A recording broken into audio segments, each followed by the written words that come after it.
right, welcome everyone. We're Semblance of Sanity. I'm Caleb. I'm Jacob. And we're here for something different. Special. Yes. May Madness is beginning tomorrow. What does this mean? What does it mean? What does it mean? What is May Madness? Many things. It means craziness, guys. It does. So basically, back before the year started in 2018, we had a list of goals we had set out. We did indeed. And basically, in May, we decided that all of our dumb, crazy ideas that are either some kind of content or what have you would be funneled into this month. Exactly. So here we are going to announce what kind of things you can come to expect. But first, we have to let you know about something that's been brewing in Discord. Jacob, what 4 things have been launched recently? Well, so, are you familiar with the Hogwarts houses?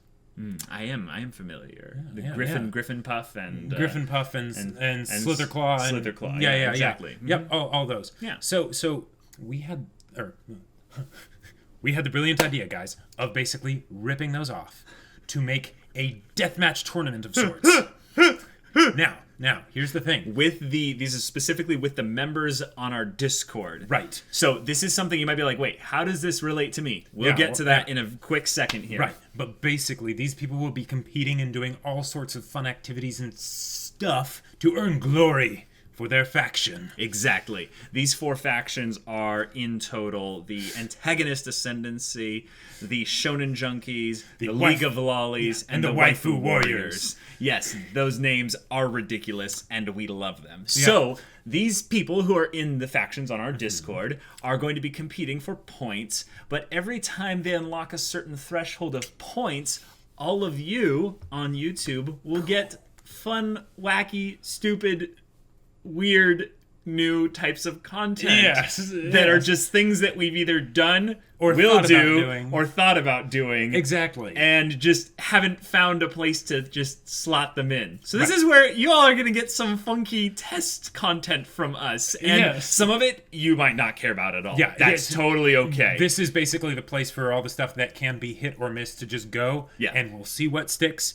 And then potentially take things from there. But if any of this sounds like super awesome, and you want to make sure that this happens, right? Because it's only when we hit like this is when all factions combined their point totals hit this reward. The factions can win individually for things on the servers. But if there's anything that you're like, this has to, like, we need to make sure that this happens, go get on our Discord and help them out. Yeah, any type of Patreon support works with that. But if you're already a patron, that means you have Discord access. So get on Discord. Check out the factions there. Let them advertise to you. They will do that. They totally will. So we're just going to go over the list really quick of things that will be done at specific point thresholds. Right. And here we go. First one is at 100 points. The faction that wins gets to decide the podcast topic for June 4th. Very simple, nothing really crazy, but the things that are going to be put on this poll are on the little bit of the mad side. A little bit of the crazy side. But it still is going to be a poll. So if you want us to talk about Bible Black or something, sorry, it's not going to happen because we haven't watched it, of course. Yes, of course. Now, 250 points. Dramatic fan fiction reading. Oh yes, you heard that right. Overly dramatic. Now I will go into my most impressive of narration voices for this dramatic reading. When it actually comes to any smut bits, we're not actually going to read that part, though. Right, Caleb? No. We shall see. Oh, boy. We shall see. Okay. At 500 points, we have a May Madness giveaway. All the details are on the website. Link in the description. At 750 points, rate your waifus/husbandos video. Yeah, we're totally ripping off Brosy D in this. We're not even going to hide that. Yeah, we're totally ripping him off. This is just something that when we saw him doing that, we're like, yep, we need to do that. We need to do that. That's amazing. At 1,000 points, this is something that I've wanted to do for a while, but it's also kind of showing it, yes, we will eventually have a Twitch stream. We're going to do an anime-themed Quiplash stream. If you haven't played Quiplash, it is amazing. And this is something that can have up to 10,000 people playing in the audience with us. So awesome. That means at least a huge chunk of our subscribers could be involved in that. Yeah. And we'll give you the details on when that stream happens, when the threshold is hit. At 1,250 points, Jacob. So, all right. You may have heard of a game from a while ago called Getting Over It. Yes. Now, if you don't know the name, you probably know what the game is. It's where there's the naked dude in the pot or whatever. With the sledgehammer. And he's trying to climb the mountain. Right? Basically, this is going to be the embarrassing Let's Play of me just raging. And I don't think anyone has seen me truly rage at a video game. It'll be before. a whole new experience. And I will make sure to taunt him for the entire thing. There will be blood. Yeah. 1,500 points. 1,500 points. 1,500 points. This is actually one I want to give to you specifically to lead off here. Sneak peek of my book. Battle Lines. Yes. Yeah, it's going to be we'll get some good tidbits for that because it's pretty cool. And this is the one in particular that I think is going to be one of the culminations of the whole bit here. Is we're going to have the May Madness live stream. What that will entail, just madness. It is going to be both of us on stream, and basically everything crazy we couldn't fit onto this list is going into this live stream. Just shove it all into there. Mash it all together. Yep, that is 2,000 points. Yep. And now we're getting into the big stuff. Yeah. At 3,000 points. So there's going to be a poll for roasting an anime. Yes. This will be a video, something that we've teased a lot in the past, of where we will take a segment of shows. Most of them will be pretty popular and well known, and we will destroy one of them in a video that will be voted on by all of you. Just a public poll. I know that might seem very, very strange since we generally are very positive people and try and look for the good in stories. And that doesn't mean we won't acknowledge the good in these stories, but we'll be focusing particularly on all those parts that just make you laugh and go, wow, this part in particular is just bad. All right, guys, at 4,000 points, you get an early look at the Daily Dose of Kamina coming up, TBD, from this guy. It's going to be pretty cool. It is going to be pretty awesome. I am excited and terrified of when that whole series starts. All right, and this one is a legendary reward. This one is nonsensical. It is crazy. Yeah. It is stupid. It is May Madness in and of itself. But guys, there is a legendary archived video of Jacob and I talking nonstop about Ruby, the show, for 24 hours. Yep. We will release that. We did it a long time ago. So it'll be interesting to see, like, oh, that's right. That's what they looked like back then. That's how their, equipment and everything sounded back then.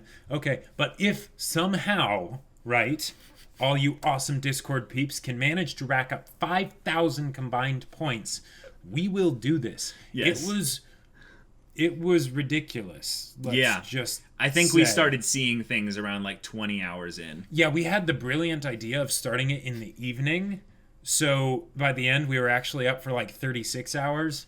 Not the best idea, but and there might be points in there where we one of us dozes off while the other person keeps talking. Slaps. Like, them wake up. Yeah, but we'll see. We haven't ever rewatched the whole thing because so I'm kind of terrified about actually releasing it. There's actually a section of 20 minutes or something where we both are just who knows? The other crazy thing is that when we release it, it'll have to be in parts and it'll probably crash one of our computers because it's of the size of the video. Gigs. Well, not only that, just rendering it takes up memory that's ridiculous. So if we get to this threshold, it might take some time in order for it to get rendered and stuff, especially since YouTube doesn't allow sometimes videos beyond certain lengths to be put onto a YouTube video. And we'll figure out that whole thing there. But that is the list. There will be specific things, of course, on an unlisted video for those that are, on the Discord that are rewards for them for winning the faction war. This is the stuff that goes to all you awesome people on YouTube. Yep, and it's just our opportunity to show our goofy, no semblance of sanity side. Just to have fun and do some different stuff. All right, guys, we're going to shift over into our Q&A now. But before we do that, gotta just give a shout out to one of our awesome patrons who's been a VIP supporter of ours, Cyros. You've been fantastic. Done a fantastic, duper amazing job of just helping us out in the Discord, recommending good anime to us. Yes, and just being an overall just memester. You're awesome, dude. Appreciate you. Thank you so much. All right, now we're going to shift over into Q&A. All right, let's do this. First question. We have a lot, by the way. These are a lot of questions, so this might be the majority of the whole video here. Yeah. David Genestad asks, if all of Class 1A became the top 20 heroes, what order would you guys put them in? First of all, let's make it top 10, because let's be real, we don't care about all of them in terms of who would be the top 10 out there. I mean, Ioma, sorry. Mina Ishido, rip. No. All right, I think obviously we got to put Deku at number 1. Yes. Right? Yep. Now the question is, who's number 2? That's a big deal. It's Todoroki. Is it Todoroki? With Bakugo being an angsty third. Oh shoot. Yeah. I think I'm gonna get so much hate for that. I think actually Bakugo will be number 2. Oh yeah? Yeah. Oh well, actually, okay, I can see that because Bakugo's thing is about character development. Todoroki, in a lot of ways, has had the majority of his development. Sure, but here's the other thing: Bakugo being second, that just makes it even worse. Yes, right? Exactly. Because second is where you're the most unhappy, and not third. And it's a repeat of the Endeavor All Might situation, but it'll be somewhat better. Yeah. So I want to. Okay. I want to posit that Todoroki won't even be in the top 4 though. Yeah. Okay, come on. Yeah. No. Here's the thing. Todoroki has all these other things going for him, and Endeavor being his dad, makes it all for that and stuff. But I think Todoroki, in a lot of ways, will be known more for his quirk in an almost ironic way. And some of the people that will end up being legendary heroes that did things that were just huge. I see what you mean, but okay. On my list, Todoroki would still be third, and that's giving Bakugo a lot of credit and basically saying he would be able to work. Well, Bakugo's going to grow at some point, so but Todoroki probably will. Yeah, but Bakugo wants it more than Todoroki does. He definitely does. Yeah, I think that, surprisingly, I think that if I had to just put a list, this is what would you put them in, not which ones make sense, in terms of the story being presented to us by Horikoshi. Right. I would actually put one of the ladies, like Uraraka or Momo, at number 3. Or maybe even number 4 with Todoroki in third, if we're going to go with the Todoroki I would say Momo would probably be the next one. Momo would be number 4, for sure. I also think then if Momo's number 4, then we're going to get someone who has the desire, the biggest desire to be next would be number 5. And I feel like that's got to be someone like Ida? Someone like Ida, or actually Kirishima, because Kirishima has this really strong desire to be like his hero self and stuff, and I feel like he's also kind of like Bakugo in the way.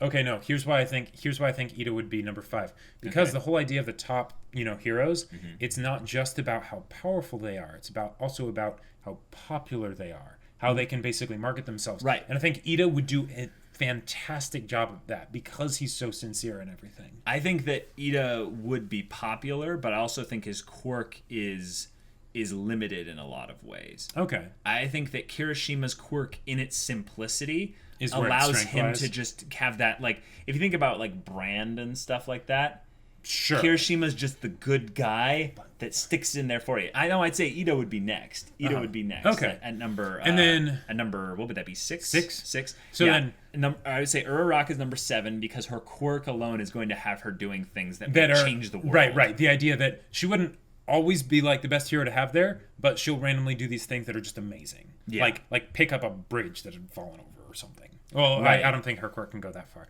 but either way. Yeah, I think Suyu would follow her up with an immediate number 8. I think that Suyu has the kawaii factor, and also the fact that she has no real weaknesses in particular, and she will reign in her specific field. So that she rescue and stuff like that. Exactly, and she's surprisingly strong. So that's true in terms of just having the full package when it comes to just being master of everything, or being a jack of all trades, master of none kind of thing. Okay. And then I think actually Tokoyami would be number 9. Yeah. Yep, that's what I was going to say too. Yep. Yeah, Tokoyami being number 9 makes a lot of sense because he will probably take down some hardcore villains at some point. Yes. And his power is one that's brilliant, but he also has that Batman, like, Aizawa kind of, like, edge vibe, where it's not that he will necessarily be popular, but he could be because his power is basically, his quirk is basically a stand. But he has that kind of, like, whoa. You see him and you just kind of go, oh, I got chills. Yeah. But if we're going to put someone at number 10, though, you know, we can't put really any of Class 1A in there. We have to put our boy Shinso. Like, I mean, let's be real here. Let's be real. Because this is top 20 heroes, right? Mm-hmm. And I just wouldn't put any of the Class 1A ones of the rest of them above Shinso out there. And I certainly think Mineta would not be able to place the top 20. I'm just saying, like even though this is a theoretical question. Yeah. I don't know, buddy. Yeah, I would put like 5 other. Like I would put like Koda. I would put Sato. Sure. Yeah. I would put Toru. Oh yeah, I would Toru. put Ioma all over Mineta for sure. Yep. But you know, it was your theoretical question. We didn't want to take too much time on this, but that's kind of our list. So Kartika Santi, what do you guys think is the Hatsu type for regular members of Karasuno and probably for other important members like Okawa, Coach Ukai, or Kenma? That is a lot of Hatsu types. So basing on like the personalities and stuff that. I think Kageyama's is the easiest. He's a manipulator because he manipulates the volleyball to be exactly where he wants it to be. Hinata is probably an enhancer. Hinata is definitely an enhancer. Like, simply earnest and stuff. Yeah, I would say that Oikawa is a transmuter. Based on personality. And the fact that he's also voiced by Hisoka. And he's also voiced by Hisoka. So there's that. I think if we have to go around the team, I would say Nishinoya in particular. There's a lot of him where I would want him to be an enhancer as well. But you know what he does? He comes up with silly names for some of his things, like Rolling Thunder and all that. What if we actually had him be a conjurer? Because his thing was that he would conjure up these names, which would give him extra effectiveness. Well, and also he'd conjure up these saves for the ball out of seemingly nowhere. Yeah. Okay, yeah. I would say that Daichi is probably... an emitter. No. I know who's an emitter, and it's not... Oh, yeah? It's Asahi? not him. Yeah, Asahi's the emitter. Yeah. Daichi, I would say, actually is the specialist. He's the leader.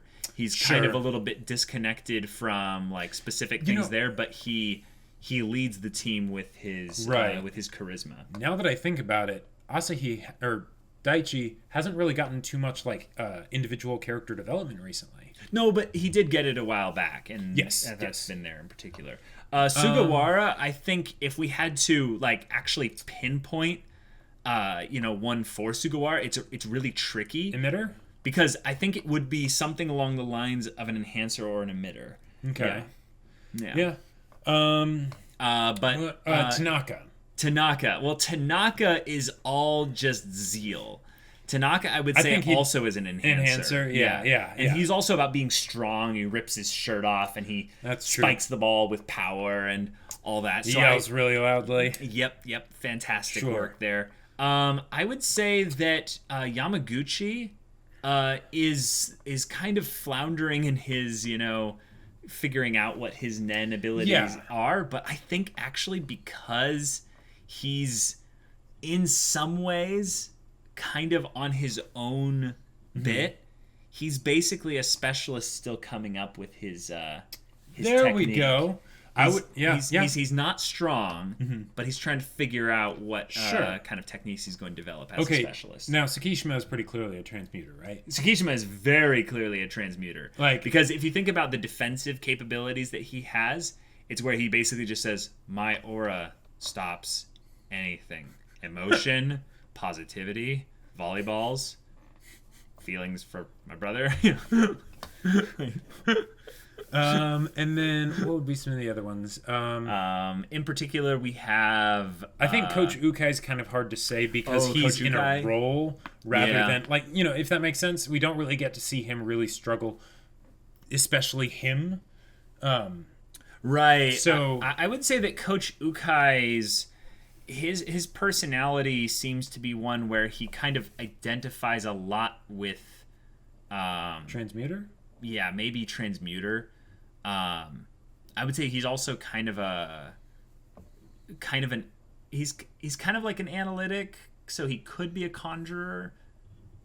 Kenma's totally a conjurer, though, right? Kenma. Yeah. I meant to say. I said Tenma. You said okay. Kenma. He is totally a conjurer. Yes. All right. Yes.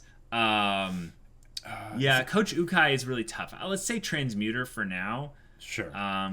He's shaping these boys into awesome volleyball players. Yeah. Kyoko is like 100% a specialist.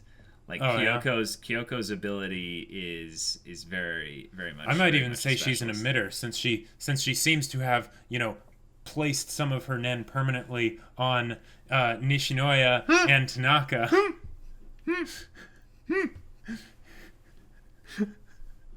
Okay, I'll take that too. Yachi though, her character, I feel like she is like. I'm not sure. Like brimming with stuff. So I would almost put her as an enhancer as well. I would too. And she'd be like the clever twist on an enhancer where they're insecure even though they have all this energy and stuff that they want to bring to the table. Exactly. Yeah. There's not really many other big characters that so far that we would need to put on there. I'd say Takeda Itetsu is probably a manipulator. Okay. Just based on his, kind of dogged harassing of people to get what he wants. Yeah. I would say he's definitely a manipulator. Sure. And he's got that good-natured side of him that means I wouldn't put him as like a conjurer because then he's pretty close to the transmuting side of things. But yeah, that's the gist of it. Yeah, Sydney Pox. Since you've started Nomad of Nowhere, what is your favorite inanimate object that Nomad has brought to life? Oh, that's tough. I really like the little music. Yeah, that was great. Pocket Watch was great. Too short-lived for this world. Yeah, probably the music box. I mean, yeah, there was that little Canadian like whiskey bottle in the third episode. That was pretty funny. The arm that was pretty good for the ranch hand was pretty good. The big rock from the first episode was really good. It was kind of cute. Sure. But yeah, those. The Civ Boss. Do you think lingering moments have a deep correlation with foreshadowing, since both can contribute with little details of a character's inner state? They can. I think that there's no direct connection. But like, I feel like the lingering moments can be a way that you basically let people know there might be some foreshadowing here. Right. If anything, they know that there's depth in there beyond just the immediate. Yeah, exactly. Follow-up question. Also, in longer shows, foreshadowing tends to be overused. Do you think abusing on little details in stories to develop a character is always compelling? No. Yeah, no. No, it's very much a context matters. Right, situation. That's probably one of the reasons why it's fallen out of use a lot more of like the recent like modern media stuff. Yeah. Follow-up question to that. Could you give some examples with shows you are currently watching? Ooh, in particular with Berserk. I was like almost immediately going to go to Berserk as well because like it works that, even though it's a half-blind reaction, we've seen the first episode. Right. So we know kind of what's coming. Exactly. So they've told us a lot of the stuff that they're wanting to hint at and build up to and things like that. Right, and the lingering moments on the Behelit, the lingering moments on like looks between like Guts and Griffith and Casca, you can tell that there's some like depth there that like I just don't know what exactly they're hinting to in its entirety, but you can feel it and it just gets you inside. So good stuff. Lex the Graceful Rival. What are some good ways to introduce a character in your opinion? I would say introduce them doing their passion. Introduce them doing the thing that they're, that's their why. Yeah, I would say also come up with a like quick way to basically summarize that character, or at least how they are perceived from the outside, like at a glance, and then focus on that, and then from there you'll have a foundation to build off of it more. In what ways would you use to make the audience quickly find characters endearing? Basically having them struggle in a way that's almost like whimsical and fun, because when you see the character having their problems, but you can tell that, like, you know, at some point they're going to succeed but not yet, you kind of go, oh, I want to see that day when they're going to succeed, because they're struggling right now. It can be put on a little bit too thick sometimes, but I think that's one of my favorite ways that you can do that. If you bring a smile to the person's face, they'll be way more open to just whatever you want to do in general with the character, with the story. For sure. And final follow-up question, and especially, how do you do those things with a larger cast? Stretched over a longer period of time, that's all. Yeah, and just have the introduction be short and sweet with the little summary for the character. Efficiency is key in that regard. That way they can feel like, okay, I don't know this character very well yet, but I can at least have them, I know where they fit in my mind, kind of, to remember them. And you can relegate certain characters to caricatures before you actually give character depth, because you're prioritizing certain ones that have more relevance in the plot at the present. Right. Error Anonymo asks, what do you think are interesting ways to write sadistic/psychopathic characters? I see them a lot in stories that want to be deep and dark, but they rarely are interesting. Yeah. See, I think the thing about having interesting characters is that that's such a subjective concept. Sure. So you kind of have to make them interesting to you. Because like, then by definition someone else will find them interesting. Yeah. But I'd say too much is focused on writing them as sadistic, and instead have them do things that are contradictory to that sadistic psychopathic tendencies that they have, so that people are like, wait, what? Right. So it's kind of like House in the show House. He is a psychopath. Like, he has all kinds of problems there, but he really cares to save the patients. So it's a cool contrast. One of the what I would say about this. Okay, so there's Tanya for one. So that's one way to do it. But a lot of times, especially when people are wanting them to be like the characters to be like cold or unfeeling and just uncaring about the suffering of others, they will, instead of having it be actively not caring, it'll come across as just, you forgot to write something for this character here. So that's one of the reasons why the contradictions can be so effective, because you're saying, you're clearing up that question. You're clearing up that question, right? You're bringing their attention to something. One of my favorite examples of this is with Moriarty in the Sherlock show.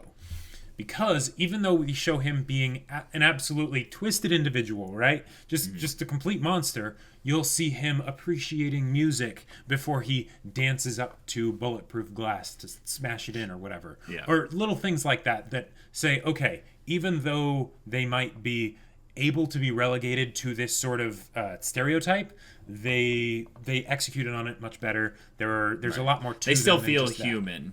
Exactly. Fuya Hanabi asks, how do you insert a slice of life bit of story into a non-slice of life story without making it feel like a filler? Well, you focus really hard on the characters in the story in general, and you give an engaging plot for that, but you basically just have them be bits. Like, you just have them be little slice of life things. You don't have them take up, say, in an anime, like an entire episode. You have it be, all right, at this point, now they're going to start eating, and they're going to quip about each other's, like, weaknesses and stuff, and make jokes and things like that. And for 2 minutes, it's a slice of life kind of show. If you looked at this with no context, you'd be like, oh, this looks like a good slice of life. And then you realize, wait, nope, this is Haikyuu. This is a completely different type of show. It's not a slice of life. And you can take that kind of stuff and work it into really any kind of story, especially if you do, like, banter type stuff to keep it funny. Yes. Right? And if you don't want to keep it funny, if you want it to be more serious or introspective or whatever, one of the ways you can do that is by contrasting it with basically with a very, very different kind of setting, scene, whatever, beforehand, after, however you want to do it. So, after a battle, and people are like, oh, and they're just shawarma. Yeah, exactly. Yeah, and they're just sitting at a table eating their shawarma. Completely different tone than if you were to randomly. That's still funny, though. That's still funny, yeah, and they've made a way to have it still be funny. But if you wanted it to be serious, it could be like, in the military, and someone just watched their friend die, and now they're looking at their military rations and they're just, eating it, but not right. Really as long as this is all done like within the context of these characters are not being sacrificed to have the slice of life bit, you're good. Right. Next question is from RDWN. Are there any good stories you can think of that can uniquely only be told through their specific medium, i.e. interactive storytelling in a video game, for example? Well, yeah. KOTOR 2? Yes. I was recently actually going through that story 6 weeks ago or so. And there's a bit in that story where they bring out the meta of XP progression. The story kind of breaks the fourth wall. Like, have you noticed that every time you killed things, you got stronger? It's like, have you never stopped to ask why? Yeah, it's like, wait, so XP makes me stronger. Whoa. And I get XP from what? Killing things? Oh, and completing quests. Oh. And yeah, that medium of a video game is like, it's very hard to do that outside of it. Right. It's like, have you ever considered branching out of your content in the future to media other than anime? Well, as far as yes. As far as reactions, that's I think the real question, because I'm writing a book, so there's. So we're already branching out. It's more of a question of when will that kind of stuff be made public to the YouTube channel and stuff like that. Right. Stay tuned. Yeah, we're working on it. Yeah. Allegra asks, sorry if this has been answered already, but what are your top 10 favorite anime movies? Ooh. If you had to name them spontaneously. Wow, that's really easy to do. I totally have those on lock all the time. All right. All right. We're probably going to have to You've seen more anime movies than me, so how about you start this off? Okay, so A Silent Voice and Wolf Children are at the top. I don't know which one is on top.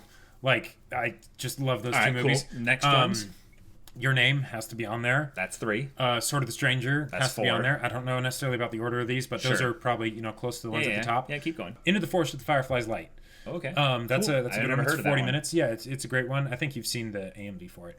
But and then probably some Ghibli movies at this point. And then there's another 5 somewhere. Right, yeah. All right, so for me, I'm pretty simple. I have not seen that many anime movies, so I don't have a lot of experience in this whole side of things. I really, really liked A Silent Voice. A Silent Voice was very special. I feel like none of the anime movies I've seen, though, have been true 10 out of 10s just for me. But A Silent Voice was the closest one to that. Gotcha. So A Silent Voice, really big deal for me. I also kind of liked Summer Wars. I really liked Summer Wars. Summer Wars is a really good one. Quite a bit. There's a couple Ghibli movies out there, but what's the one with the girl helping the bugs in the forest? It's the Slice of the Wind, the Nazca Valley of the Wind. Nazca Valley of the Wind is my favorite Ghibli film, and I'm weird for saying that, I think. But yeah, that's probably my favorite one. And I think somewhere right after that has to be Spirited Away, just in terms of it's just kind of special. It's just good. I really like Howl's Moving Castle. Yes, I'm really basic. I haven't seen that many Ghibli films. Ooh. But I really think Your Name is good, but I put it back down here because, yeah, that plot's pretty... It's Freaky Friday. Yeah, but I appreciate the visuals and the music and the emotion that it made me feel. The only one in particular that I think could even come close to being near all these other ones is Wolf Children. I think you're right along the money with that. Sword of the Stranger, sure, because I've actually seen that, so that's somewhere down there. Ghost in the Shell? I forgot about that one. I'd say Princess Mononoke. Mononoke is a good one. Yeah. And then maybe Castle in the Sky. All right. There you go. That's my top 10. I just can't. Yeah, I love Ghibli movies. There's one that I would say doesn't need to be mentioned because it is largely unnoticed, and that is Whisper of the Heart. There's a specific reason for that because it involves someone finding their passion, which ends up being writing, and then they write the first draft of their book in 2 months during a writing stint. So that's awesome. I wonder why that spoke to me so much. But if you're an aspiring writer, check that one out. It's a good one. I will check that out. That sounds awesome. Gasson asks, do you think if the first episode of Berserk did not exist, you would still be or would have been as interested in the show. Jacob, I think you should answer this first because you've actually finished Berserk. Yes, so absolutely, because okay, I love what it did. I absolutely love what it did. There's no but attached to that. Mm-hmm. If I hadn't, because I know if that first episode didn't exist, right? And some people say to watch that episode after you catch up to that point, mm-hmm. At that point where that is. I didn't do that, but Berserk is like this whole medieval, story that we don't get often enough in general, right. And even less in anime. So absolutely, I would have still enjoyed it. I would have been a little bit weirded out when Zod showed up out of nowhere, but because then you wouldn't have had the proper foreshadowing for it. For sure. I think that the first episode of what I've watched so far actually makes Berserk amazing. Because you're getting all these other vibes to it. It does adds extra context to everything. Yeah. And a lot of stories can't successfully do that kind of non-linear jump back, let's catch up to the present. It's like the whole story is basically all right, 5 years earlier. And it's like, how did things get this? How did things get to here? Right. The follow-up question to that is also, do you think it's a good idea to show the viewer where the show is going to be in the future? I think it's very risky. I think it's very, very dangerous to do that in a story that doesn't have very cohesive direction. Right, because it fundamentally changes the kind of story you're telling. Most of the time, even when you know that a character has plot armor, the fact that you don't know for sure that they're going to survive helps make the story a lot more enjoyable. Mm-hmm. But because they're doing the whole fate, kind of a thing with Berserk, it feels like it works into the themes of the story. Yeah, but if they tried to do that and then make it be a thriller where it's like, oh no, is Guts gonna be okay? Yeah. And the follow-up question to that is when is it bad and when is it good? I think in Berserk it's good. I think in bad you'll see it in random TV show episodes where they're like, ooh, we're gonna use this gimmick and just be flashback 5 days earlier. How did we get here? It's like we know this is all going to resolve in 45 minutes and we're going to be right back where we started. Let's keep going, please. Exactly. Yeah. Little Duck asks, how do you guys deal with creative slumps when you find that everything you create is garbage? Beauty is in eyes of beholder. Yes. Right? There will be times when you think that your work is crap. That's fine. It needs to be crap before it can be good, for one. Let it be crap. Yeah. Let it be crap and just keep going. I think the creative slump thing is more of a thing that you're just going to experience. Exactly. So you kind of just tell yourself, oh, good, I hit a creative slump. That means I must be doing something right. Yes, actually, that's exactly it. When you hit those creative slumps, that's when you need to get excited, because that's what differentiates the pro writers or the pro anything really from the casuals or the hobbyists or whatever. Almost every published author out there will probably tell you that if you've never hit a creative slump, you're not a writer.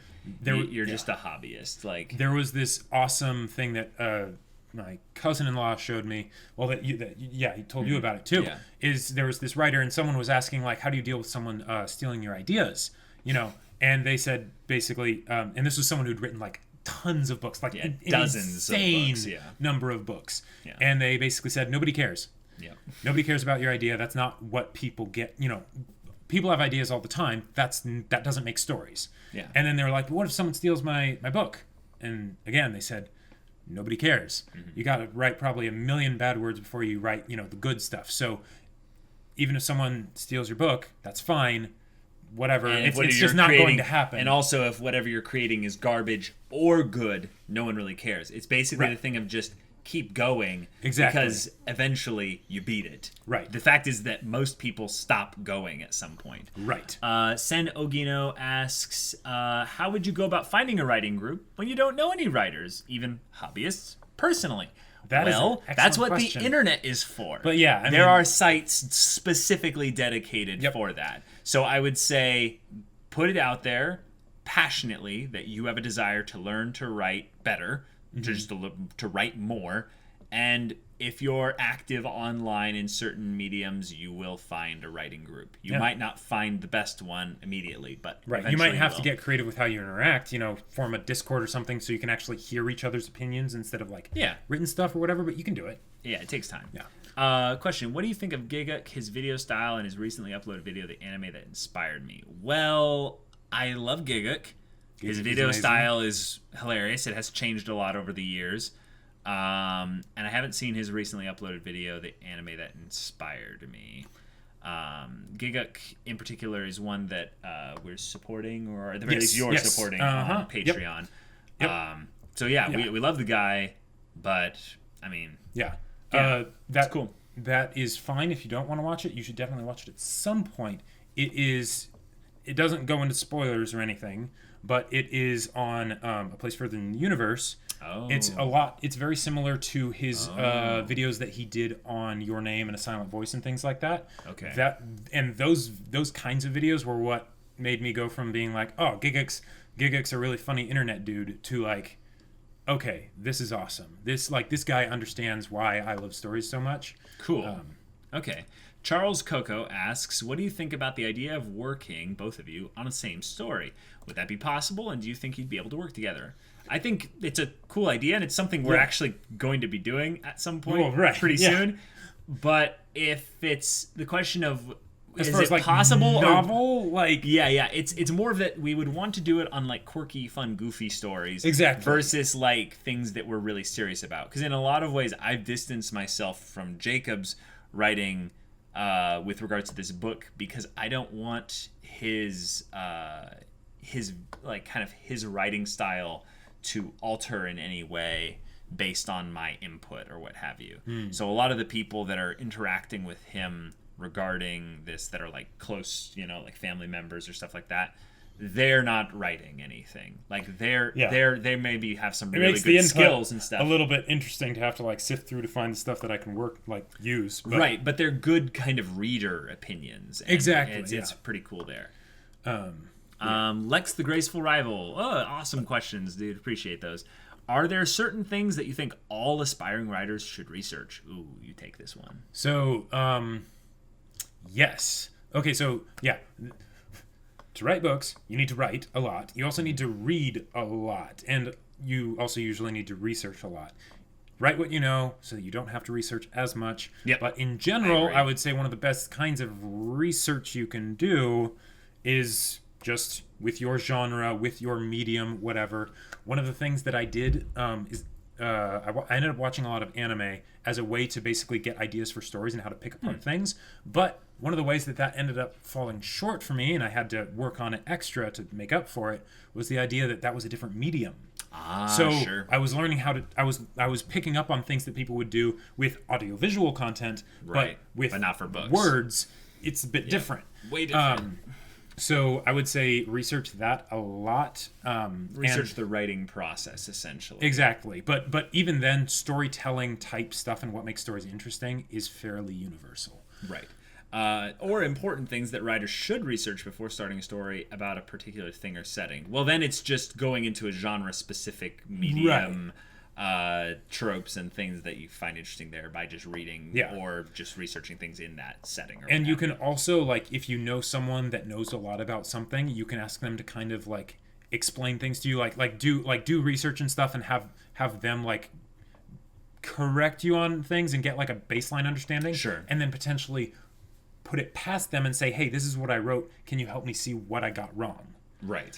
And the final follow-up question is, and when is it okay to ignore reality to make your story more interesting, in your opinion? Well, the best one is when it's fantasy. Like when there's no correlation to reality. Make up your own world. Then you can make the rules. So I think that when you're asking about research, you're kind of talking about like, well, I'm going to be talking about, excavating, stuff from an archaeological dig, and I need to figure out like what kind of sedimentary like stones and layers of earth are involved in this whole thing. And you can do some research there. Yeah. But generally, if you're in an area that's creating fiction and you're just in a specific topic that you're already aware of a lot about, you don't have to do as much research. But I think it's quite often completely okay to ignore reality when you're wanting to make a fantasy story or some kind of fictional story, because the whole reason we write stories and stuff is to take all that imaginative stuff in here and put it out on paper, for people to be able to see. So right. So I guess this might be a bigger deal for you if you're writing nonfiction, then you maybe need to do a little bit more research, or if you're doing things that are at least based in our real world. Right. But yeah, it's just generally a genre choice. One of the things that I've heard, I can't remember who said this, but they said that one of the worst things you can major in as a writer is English. Oh. because what they said is they were like, okay, most people that read books won't find the stuff that you've learned from your English major interesting. Right. That's just part of the mechanics of the craft, right? Of getting it out there. But if you major in something else, then you can take that thing that you know a lot about, right? That way you don't have to do as much research. Yep. Especially if it's something you're passionate about, because then you'll do the research without like needing to force yourself to. Yeah. And then you can... And it'll be presented in a much more effective way. Yes, and then you can incorporate that into your work and use that knowledge that you already have to spice up your story. Yeah, like me with Ultimate Frisbee, for instance. Exactly, yeah. Or just us with anime. Right. More you than me. But, like, if you think about it, the person who wrote, like, who created Haikyuu, right? They probably were familiar with volleyball. They were. Like, I definitely believe it. Like, so, you know... Something like that. And does it really matter that Haikyuu is about volleyball? No. Like, in a lot of ways, the research stuff of Haikyuu, like where we learn specific things about the sport, whoosh. Like, yeah, it's helpful. I care way more about things like the development of characters exactly. between Nishinoi and Asahi and Kageyama and Hinata and stuff like that, right? Than whether or not a chance ball, you know, blah blah blah, blah, for instance. So, yeah. There's things that it is important to research on, and there's some things where it's just like, it's not that important. But as long as you're focusing on that bit of the story that's the most important within the story, until you come up to a specific question that you want to kind of answer for the audience, you might not need to research that much. So, yeah. All right, guys. Well, this was it. We announced May Madness. We went through our Q&A bit here. Yep. But specifically for this podcast, if you have questions regarding the May Madness whole extravaganza thing... What's going to go down exactly? Yep, leave them in the comments below. We will answer them there. And, we will answer them in the next video, of course. Not in the comments and stuff. But yeah, anything in particular want to bring up? So, art contest. This is the last month, so if you have anything that, if you haven't submitted it by now, you might not have time to finish it or whatever, but that's going to be wrapping up, and then we'll be doing judging through May Madness and releasing the results and, letting you guys know about that. So that is something that's also going to be happening. Yep. But yeah. All right, we'll see you in the next one, but until then, Semblance of Sanity. I'm Caleb. I'm Jacob. And we'll see you all later.